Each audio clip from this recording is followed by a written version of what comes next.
नमस्कार। तो चलिए आज चलते हैं समय में थोड़ा पीछे और खोजते हैं एक ऐसी दुनिया को जो हजारों सालों तक रेत के नीचे दबी रही, एक ऐसी विशाल और एडवांस सभ्यता जिसके रहस्य आज भी हमें हैरान करते हैं। अब ये सवाल सिर्फ सोचने के लिए नहीं है। ये सिंधु घाटी सभ्यता की उस अविश्वसनीय कहानी का दरवाजा है जो हमें समझाएगी कि आखिर क्यों एक प्राचीन सभ्यता आज भी हमारे लिए इतनी मायने रखती है। तो सवाल ये है कि ये खोई हुई दुनिया आखिर सामने आई कैसे? इसकी कहानी किसी रहस्यमयी नॉवल से कम नहीं है, जिसकी शुरुआत हुई थी करीब 1 सदी पहले हुई कुछ हैरान कर देने वाली खोजों से।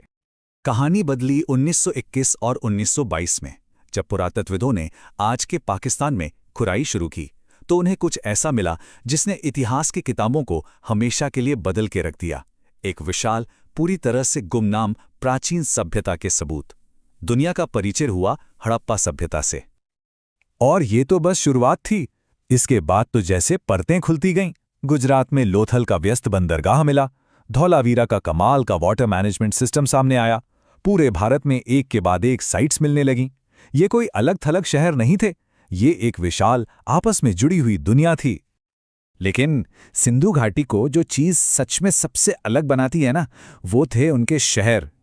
ये सिर्फ बस्तियां नहीं थीं, ये अपने समय से हजारों साल आगे अर्बन प्लानिंग के मास्टरपीस थे।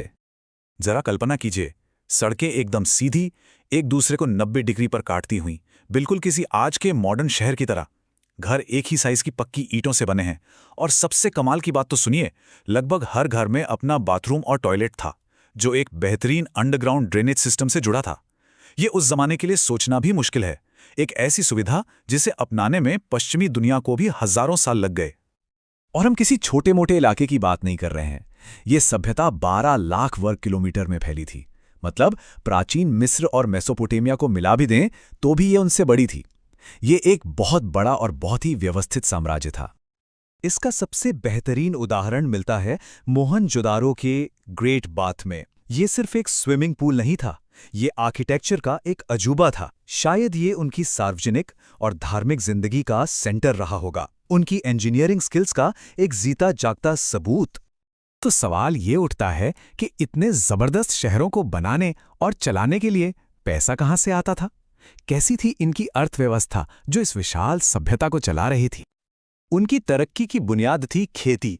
वो गेहूं और जौ उगाने में माहिर थे, और उन्होंने दुनिया को एक बेशकीमती तोहफा भी दिया, कपास।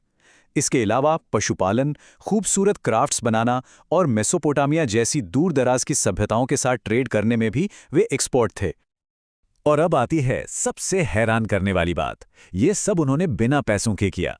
कोई सिक्के नहीं, कोई करेंसी नहीं। उनकी पूरी अर्थव्यवस्था बार्टर सिस्टम पर चलती थी, मतलब चीजों और सेवाओं का सीधा लेन देन। ये एक सिंपल लेकिन इतना असरदार सिस्टम था कि उसने एक पूरे साम्राज्य को संभाले रखा। अच्छा, शहरों और व्यापार से हटकर अगर देखें तो कौन थे ये लोग? क्या सोचते थे? किस पर यकीन करते थे? उनकी कलाकृतियां हमें कुछ इशारे तो देती हैं, लेकिन साथ ही एक बहुत गहरे रहस्य की तरफ भी ले जाती हैं। उनकी कलाकृतियां मानो उनकी दुनिया में झांकने के लिए एक खिड़की हैं।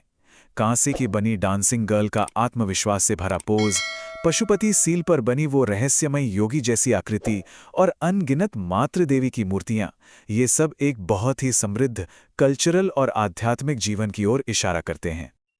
और यहीं हम पहुंचते हैं इस सभ्यता के सबसे बड़े, सबसे गहरे रहस्य पर, उनकी लिखी हुई भाषा जिसे आज तक कोई भी पढ़ नहीं सका है। और ये कोई आसान चित्रलिपि नहीं थी। हम बात कर रहे हैं 400 से भी ज्यादा अलग अलग निशानों वाली एक कॉम्प्लेक्स स्क्रिप्ट की। सोचिए कि इन निशानों के पीछे क्या क्या राज दबे होंगे। उनका साहित्य, उनका इतिहास, उनका ज्ञान, सब कुछ हमारी पहुंच से बाहर एक ताले में बंद है। और यही वो सवाल है जो आज भी इतिहासकारों और भाषा के जानकारों को परेशान करता है। जरा सोचिए, अगर हम इसे पढ़ पाएं तो उनकी कहानियों, उनके ज्ञान और उनके नजरिए के बारे में हमें क्या कुछ पता चल सकता है, जो हमें इस पहेली के आखिरी और शायद सबसे दुखद हिस्से पर ले आता है। ये सब खत्म कैसे हुआ? इतनी एडवांस सभ्यता अचानक गायब क्यों हो गई? देखिए, इसका कोई एक सीधा सा जवाब नहीं है। सबूत इशारा करते हैं कई वजहों के एक खतरनाक कॉम्बिनेशन की तरफ, और इसमें सबसे बड़ा विलन लगता है क्लाइमेट चेंज। नदियां जो उनकी लाइफलाइन थी, या तो सूख गईं या उन्होंने अपना रास्ता बदल लिया। नतीजा, खेती बर्बाद हो गई और उनके शहर उजड़ने लगे। हाँ, एक पुरानी थ्योरी थी आर्यन आक्रमण की, कि किसी हमले ने इन्हें खत्म कर दिया। लेकिन आज ज्यादातर इतिहासकार इस आइडिया को नहीं मानते, क्योंकि इसका कोई ठोस आर्कियोलॉजिकल सबूत नहीं मिला है। ऐसा लगता है कि उनका अंत बाहर से नहीं, बल्कि अंदर से हुआ, पर्यावरण और अर्थव्यवस्था के ढह जाने से। लेकिन क्या वो सच में पूरी तरह से गायब हो गए?